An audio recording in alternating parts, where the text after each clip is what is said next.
the time to show my love what it's all about. Hi everybody, foXnoMad here, and today I want to help you travel smarter by reviewing these Gobe filters, the ND neutral density filter and their polarizer filter. Now, a neutral density or ND filter and a polarizer filter can make or break your image, which makes sense because first, it's another piece of glass that you're putting on in front of your lens, but also because of the dramatic effect these have on your images. And these filters, because they can make or break your image and because they're a piece of glass sitting in front of your lens, vary widely in terms of price. They can go up to a couple $100, or like these Gobe filters, which are on the budget end, be around $30. So I wanted to review these particular filters to show you how good they are or they aren't, and some of their weak points as well, which I discovered using them. So before we go into the prices or the differences, it's important to understand what these filters do. So starting with the neutral density filter or ND filter, it's basically sunglasses for your camera.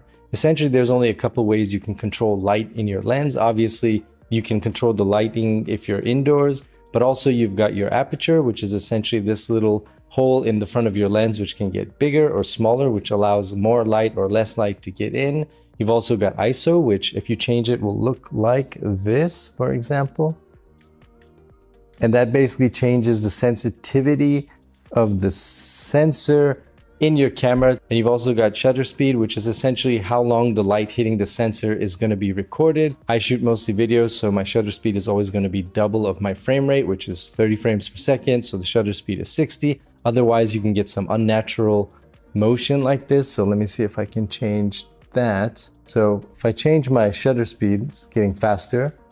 If I slow it down, you can see the image is getting darker, but then you can also see this unnatural motion. Let me change the aperture for you as well. So you can see the aperture smaller and smaller, darker and brighter. And another thing to note about aperture is it controls your depth of field. Now, this particular lens is an f3.5, which is not a particularly fast lens, but it does give you a little bit of depth of field. Like if I come up close to the lens here, you can kind of see how the background gets blurry and how I'm in focus. Now, if I had a different lens with a larger aperture, I could get more separation between me, the subject, and the background if I wanted to, with the aperture wide open completely. And one slightly non-intuitive thing about aperture is the larger the aperture, the lower the f number is going to be on the lens. So for example, this lens is an f3.5, but an f1.8, for example, would mean a larger aperture, which means brighter images and more shallow depth field if I wanted that. So now you know about controlling lighting, you know the shallow depth of field. You know a lot of people want shallow depth of field. Indoors, it's pretty easy to do. So I've got the aperture on this lens completely wide open right now, but I'm indoors, I'm shooting with a little bit of natural light, which it's a cloudy day, so it's getting brighter and darker. I've got a small little fill light there to kind of at least keep me lit up when a cloud passes over, but it's a lot easier to control lighting indoors. Now, let's say you're outdoors and you want to shoot with a big aperture, you want that shallow depth of field, but obviously the sun is going to be really bright like it just got right now because the cloud moved away. So now it's a lot brighter. So what you could do, you can lower the ISO and there you go, but it's still going to be pretty bright outside. So what you want to do is close your aperture down. But if you want that shallow depth of field, another trick you can use is an ND filter. Essentially sunglasses for your camera, like I mentioned, it darkens the image considerably. And there's 10 different levels of these, so each one, so a 1 doesn't give you much darkness, where a 10 gives you a lot of darkness. And you can see on this chart, you can see how many f-stops you're dropping your aperture, quote, using an ND filter. So this is an ND filter 6 that you're seeing by Gobe. It's about $30, and it darkens the image quite a bit. It allows me to shoot with the larger aperture to get some separation between myself and the background, but it also allows me to control lighting better, especially on a very bright day like you see here. And when you're looking at one of these ND filters, there's 3 things to look for. 1 is the clarity of the image, 2 is the color tint that you get from the image, and the third one is artifacting or vignetting, which is warping or other kind of inconsistencies through the filter. Both of these filters come in these tin cases, which makes them portable. It kind of gives it a little bit less of a budget feel and more of a premium feel. So it's nice to have those. But if you carry around a lot of filters, you're going to want to get some kind of filter holder. I'll link to some of those in the description below if you want to check those out. If you have a lot of filters already, or you're planning on getting a lot of filters, you can use those to store your filters and maybe cut down on the space in your travel gear. So with this Gobe ND filter, you can see it's pretty clear, especially when I'm zoomed all the way wide like this.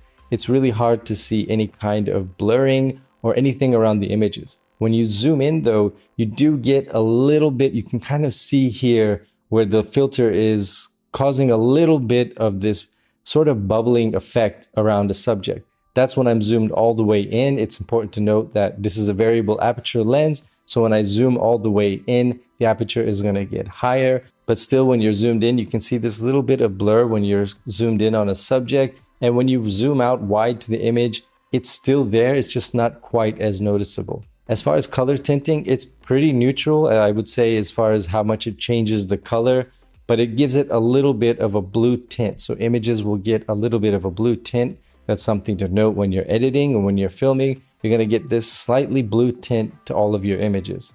As far as artifacting though, as far as vignetting or warping, I didn't see any of that. I don't see any vignetting in this image, for example. I don't see any warping or anything that looks weird or that says, hey, I've got a filter on here. It's really more about the color tint and the slight loss of clarity. Now, when it comes to polarizing filters, they have another function. Essentially, what they do is they reduce the amount of polarized light, which you would kind of expect. But if you don't know what polarized light is, essentially what a polarizer does is it allows some light rays to get through the lens and some to not get through. That's basically what it is. If you want a more detailed description, I can link to that down in the description below, but essentially that's what it does.